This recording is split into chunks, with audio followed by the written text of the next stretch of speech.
best places to eat, if not the really best as an introduction to Cuban food in Miami, is to go to the outdoor market on 57th and Flagler. That's the southwest area. It's a market that seems to have grown over time, and on a weekend you can get anything from flowers to belt buckles to any kind of Cuban food that you want. Fruit, the batidos, the drinks, those tropical fruit drinks are just fabulous.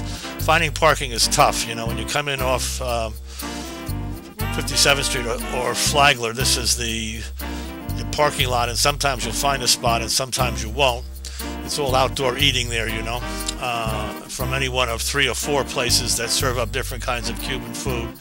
But I always go in the back of the place. There's a lot there that I think belongs to a church or something, and you can park there for a short time. You just walk through there and you'll come in through the back of the outdoor market. You can see it right there, and you'll see the cars passing. They're all looking for parking spots in the parking lot of the outdoor market, which sometimes you can get and sometimes you can't. This was taken at 2 o'clock on a Friday afternoon. You see everybody's eating up. This place goes all day long in terms of the people coming to eat here. This is a typical portion. They're monstrous. Basically, that 2 can eat that for 2 days, and that's what, in fact, I do when I'm there. This is the place where I get my stuff. It's my favorite,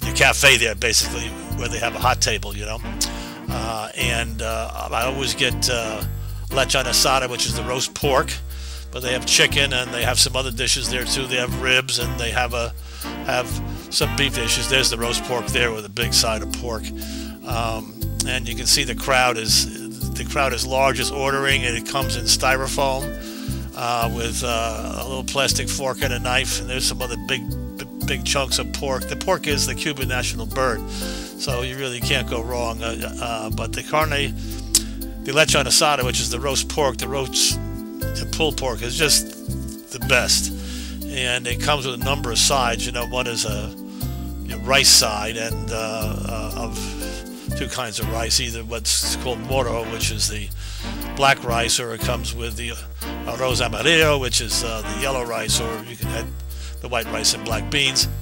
This is the fruit section, which is owned by the people who make the batidos, which is the sweet fruit drinks, the cold sweet fruit drinks. Either they come as natural or as a milkshake.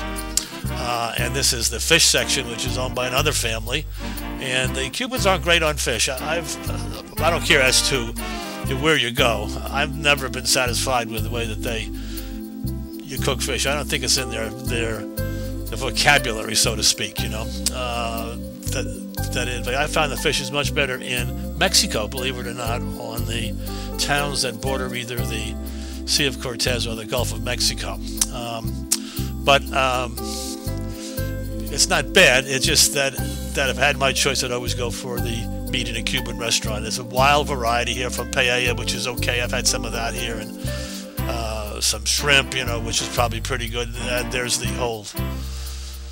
whole list of things they have. This again is the fruit market leading up to, which is right in the center of the open air market, and it leads up into the place where you get your milkshakes, and it comes in every tropical flavor you can imagine. And of course they use the fruit here to make it as well, and then all kinds of things that are Cuban. That's all I can say. And this market is the equivalent of Rome, basically. All roads lead to it, and everybody knows where it is who is Cuban. Those are the type of batidos you can get. They're just terrific. Or you can get the pure juices, and of course with it come all kinds of fruits and all kinds of flans and arroz con leche, the rice puddings, and all kinds of candied fruits. They're just, if you have a taste for sugar and sweets, azúcar, as they say, you can really satisfy it here. And this is over here is where they keep all of the flans and the rice puddings and all of those kind of things, which have to be kept cold, and the tres leches cakes, the 3 milk cakes, which are just terrific. And so you just kind of take them out of here, and then you order your batidos fresh. They make them up fresh, and you get your lechon asada from another stand, and you go in the back and you eat as much as you can. Then you bring the rest back to your hotel room, where you eat for 3 or 4 days, basically. Don't worry about what you're going to ask for in terms of your batidos. Just point to one of those and pronounce it as best you can. They're all great. I like the guana banana, and the mango and MMA, but the pineapple, they're all great. You can't go wrong. You're not going to make a mistake in this place. You just point at any of the pork dishes. Here's another place that's in the back that they have a little bit more kind of fricassee kind of stuff. I'm not really crazy about that. I like the one that I showed you first on the corner there that's near the dining tables. I'm not knocking this. I've had some stuff here. It's okay. But the one I like, that the quality of that corner steam table is the best. And here's back in our hotel room. You should buy a couple of limes because the roast pork, you could just squeeze some lime on it. It's great. But you can see the size of it. These are the batidos. Those were mangoes. You know, this is the arroz con leche, the rice pudding. You can see the size of these monsters. The first one I showed you was one we half ate there. This is the one that we're going to be having tomorrow, and that's what you see there is the plantanos maduros, which they make with vanilla. It's absolutely stupendous. The cooking in the corner place has gone out of sight. It is simply the best for the money you can get in Miami.